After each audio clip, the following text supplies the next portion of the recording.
YouTube, welcome to another reaction video by your boy Shady or Odds or Castro, whatever you want to call me. Just make yourself welcome, get some snacks, because today we got a good video. Today we're gonna be explaining, not me, Nan World Review. Go check him out. Great guy, amazing videos. Today he's gonna be showing us the difference between Netero and his son. If you don't know, manga spoiler alert, beyond Netero. Without further ado, you already know, grab some snacks, drinks, let me know what you got down below, what kind of snacks you like, and yeah, let's get right into the video. Beyond Netero is the son of the late chairman Isaac Netero, and the individual who is, at the core, responsible for almost every single event that has happened during the Dark Continent and Succession War arcs. However, his story begins long before any of this. An unknown number of decades ago, because dude is really old, Isaac Netero traveled to the Dark Continent on 2 occasions, a location that went on to captivate his son Beyond, who 50 years ago, because Beyond is also old, Imagine your name. Say your name is Josh, right? You have a son, you call him Beyond Josh. Interesting choice. Followed in his father's footsteps and was hired to lead his own expedition by the Kukanyu Kingdom. However, Beyond Netero ignored all of the warnings his father had given him and insisted on taking an unexplored route. This led his expedition team to the calamity Zobai, the immortality disease which claimed all but 7 lives. Beyond was fortunate enough to survive, however, this disaster did not deter him. If anything, it only made him more excited to go back. However, Isaac Netero predicted that the impact his son's recklessness would have on humanity was unacceptable and successfully lobbied the V5 nations to ban all travel to the Dark. Quick. Every time it's explained in the manga, every time someone goes to the Dark Continent, for whether that be for research purposes or betterment of mankind, with like crazy herbs, because there's like crazy herbs there that'll heal any disease. Well, there's a positive and then there's a negative. So the positive is obviously what they're looking for, but the negative is the calamity that's guaranteed to come back with them. So it's like a trade-off in a way. But I'm yapping. Let's go. Continent, primarily in order to remove any avenue of access that Beyond Netero would have. This is known as the Inviolability Treaty, and it was designed so that each of the 5 powers wouldn't do something like go off on their own and put each of the others in jeopardy. And each and every single V5 nation ignored it, going on to conduct their own secret voyages, because that's politics. All of those voyages failed, brought back new calamities to the human realm, and then and only then did the V5 actually begin taking this treaty seriously. But in addition to this framework, Isaac Netero personally forbade his son to go back to the Dark Continent until after he had died. An event that came to fruition during the Chimera Ant arc, where Chairman Netero gave his life to kill the Ant King Meruem, thus fulfilling Beyond's condition, who wasted no time in implementing a new voyage to the Dark Continent. As a side note, it's also heavily speculated that Beyond Netero was the one responsible for causing the Chimera Ant outbreak, that the ants were a calamity that he had brought back with him from his voyage. Wow, that actually shocked me. So because the reason Beyond went unexplored, he brought back the Ant Queen. I didn't know that. I thought she just traveled there, but speaking of the calamities, it makes more sense. Released in the one part of the human realm that would allow them to rapidly grow into a force capable of killing his father, so that Beyond could finally conduct a new expedition to the Dark Continent. Wait. There's no way. You're telling me he did this on purpose to kill his dad? Something that he'd already been planning for the past 5 decades at that point, which was all very necessary time. Remember, going to the Dark Continent is the goal that Jing Freaks has been working towards his whole life, and he's barely gotten anywhere trying to implement it. According to Jing Freaks, you need 4 things to access the Dark Continent: the qualifications, the means, permission, and a contract. Now, Beyond already comes equipped with qualifications because he's been to the Dark Continent before. He also has the knowledge of his father's previous journeys, although he will actively choose to ignore that, but still, that's 1 tick. However, attaining the means, aka the finances, the people, the transport, and the equipment, is something that no single hunter could achieve on their own. Hence why Beyond Netero has spent an exceptional amount of time ideologically seducing King Nasabi of the Karkian Empire, one of the wealthiest nations on the planet, and very conveniently a nation that is not associated with the V5. Beyond told stories to King Nasabi about the vast territory, the resources, and the riches awaiting anyone willing to colonize the Dark Continent, which Nasabi was very eager to take advantage of and solidify his place as a historic hero of the Karkian Empire, essentially granting it a second explosion of life. What Beyond likely neglected to tell King Nasabi, however, was about the extreme dangers of even attempting to sail there, much less the certain death that awaited them simply setting foot on the mainland.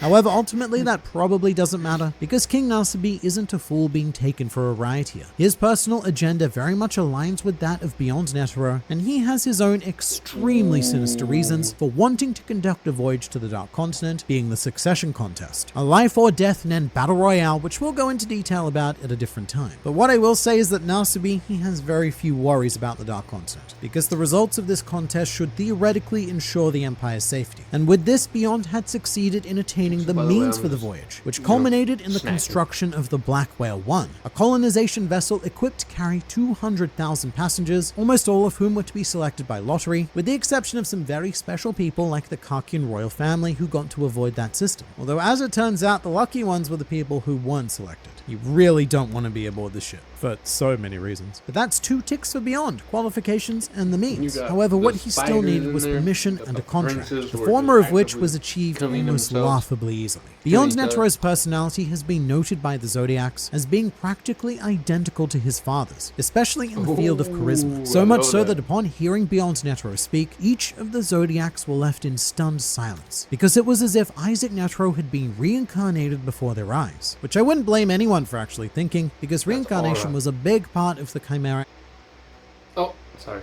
and Arc events. But this means that regardless of his Nen affinity, Beyond Netero is an extraordinarily skilled manipulator. So what he did was schedule a global live stream with King Nasabi to announce their intentions to travel to the Dark Continent. And during that stream, he gave the following speech: "No matter how many obstacles stand in the path to our goal, I promise I will remove them. Age, gender, nationality, employment, race, none of it matters. Everyone deserves an equal opportunity. I will turn down no challenger. Anyone who wants to win this new land is my family. Each person will have a role to play. All you need is the courage to step forward. Come one, come all. Let us go to the new world." This speech was then uploaded to iTube and got over 100 million views in an hour. So Beyond Netero was pulling in numbers that would make even Mr. Beast jealous. And what this accomplished was lighting a fire across the world. Not only did Beyond reveal the existence of the Dark Continent to the vast majority of the planet who had no idea there was an outside world, but he also made it sound like a wildly appealing place to explore. Again, selectively omitting the key dangers. But this put the V5 nations in a very difficult position, as the Karkian Empire were going to set sail with or without their permission, which obviously puts all of humanity at risk, with the only way to really stop them being to declare war,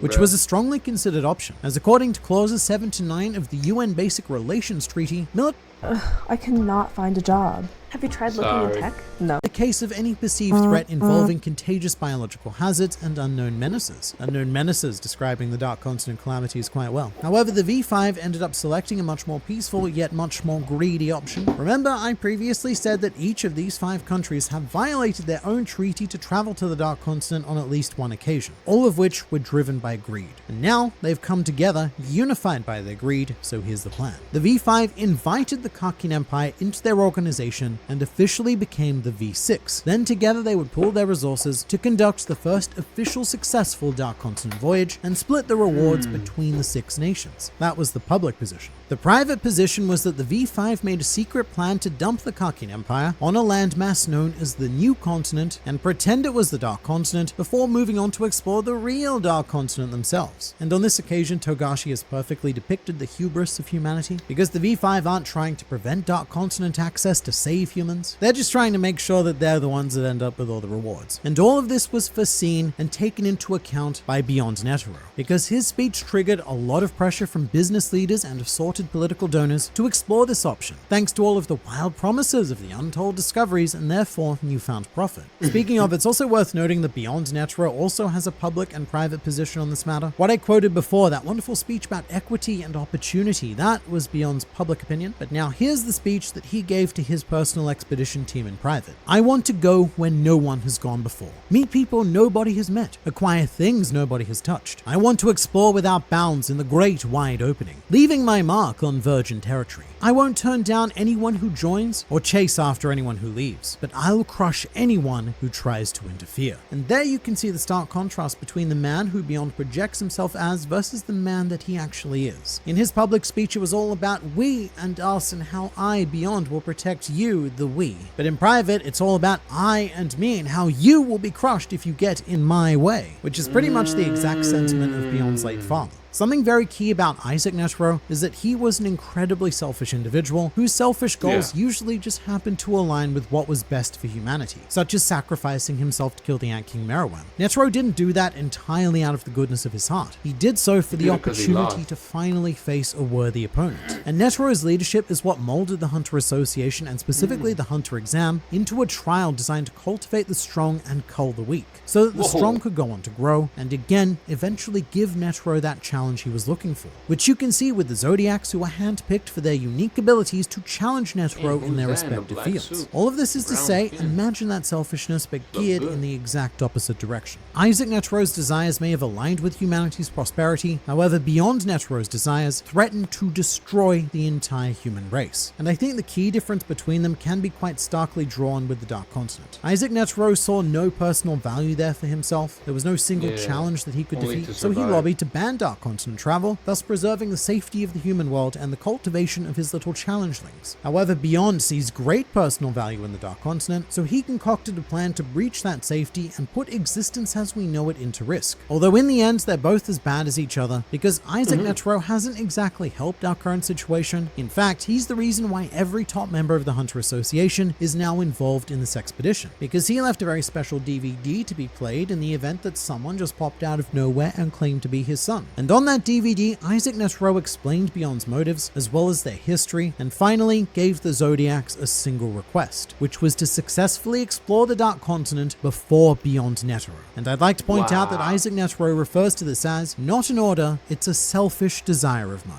which I obviously agree with. Because it would seem that Netero is only willing to put humanity at risk after he's been removed from it. After he dies, do whatever. In fact, you know what? Help me out here and allow me to defeat my son one last time from beyond the grave. It's even been suspected by Mizystom that Isaac Netero made his death the condition in order to inspire Beyond to try and take his life, to cultivate his own son into that ultimate challenge that Isaac Netero had been seeking. That's just how the Netero family are, pretty relentlessly selfish. Now, most of the remaining Zodiacs were Netero loyalists, and they do want to complete this last will for him. However, the Hunter Association was in a pretty tough spot regardless, because the decision was very much out of their hands at this point. To bring economics into it, the V5 are the Hunter Association's biggest customers. So if the V5 make a decision to travel to the Dark Continent, then they'll be expecting the Hunter Association to comply. And so they did, with the Hunter Association now in charge of expedition transport and security. So in addition to gaining permission from the V5 nations, Beyond Netero also acquired significantly more means and qualifications for the journey. Although rather shockingly, Beyond Netero then turned himself into the Hunter Association and was promptly arrested, because after his announcement, the V5 nations requested that the Hunter Association hunt him because they needed him under their control in order to enact their Karkin plan, swiftly reaching an agreement where the Hunter Association and the V5 will supervise a Dark Continent expedition with Beyond under their strict control. So to clarify, the reason why we're taking Beyond at all, despite knowing how dangerous he is because one, even though he is going to 100% try to betray them, he is still the best guide we have. And two, because they need Beyond Netero's cooperation to fool the Karkin Empire. When they get to the new continent and drop them off, they essentially need Beyond to say, yeah, this is the Dark Continent, this is the place I was talking about, enjoy. And as part of this deal, Beyond even signed a contract to remain in the custody of the Hunter Association, thus technically fulfilling all 4 Dark Continent travel requirements. However, on the side, Beyond Netero has already formed his own expedition team with his escape plan already in motion. And this team is primarily composed of temp hunters with specialized Nen abilities necessary for survival. And these guys, some of them look kind of funny, but they are no joke. Do not underestimate them because they're temp hunters. Because Jing Freaks himself has ascertained that each and every one of them is a Nen expert. In fact, this group is likely capable of power that would rival the entirety of the Zodiacs. And also, we should talk about that. Jing is here, in addition to some other familiar faces. For one, it was confirmed that Sayu of the Zodiacs is actually a traitor and working for Beyond Netero. However, Beyond himself doesn't know this, and that's...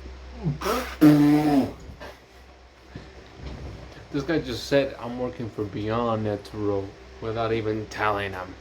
Bro, no wonder some Wukong, bro, always a traitor, bro. Because Sayu was working with former Zodiac Pariston Hill, who was something of a vice commander of this expedition team, and it was revealed that his whole time at the Hunter Association was spent purely setting up for this voyage, recruiting hunters with necessary abilities, gathering power, and eventually resigning from the chairman role to enact the plan. And then, of course, there's a third Zodiac in the mix as well, or in this case, former Zodiac Jing Freaks, who also resigned, sensing an opportunity to make his ambition come to reality. He then gate crashed Beyond's expedition team, causing a lot of tension with Pariston. Also, quite funnily, Beyond has no idea about anything that Jing's been doing because he's currently in prison and will be theoretically for the duration of the voyage. As it is, Beyond is currently lying down quite comfortably in a cell guarded by 3 Zodiacs at all times, being ferried to the Dark Continent quite literally without him needing to lift even a single finger. However, Beyond does have an escape plan that will commence at some point, and also an unknown number of extra expedition members, because Beyond's agents have also infiltrated the security of the Karkin royalty, such as Bill, who is currently guarding 14th Prince Woba with Karapika. However, all of them have since become embroiled in the deadly succession contest, with the very concept of their survival now in extreme doubt before even setting foot on the Dark Continent.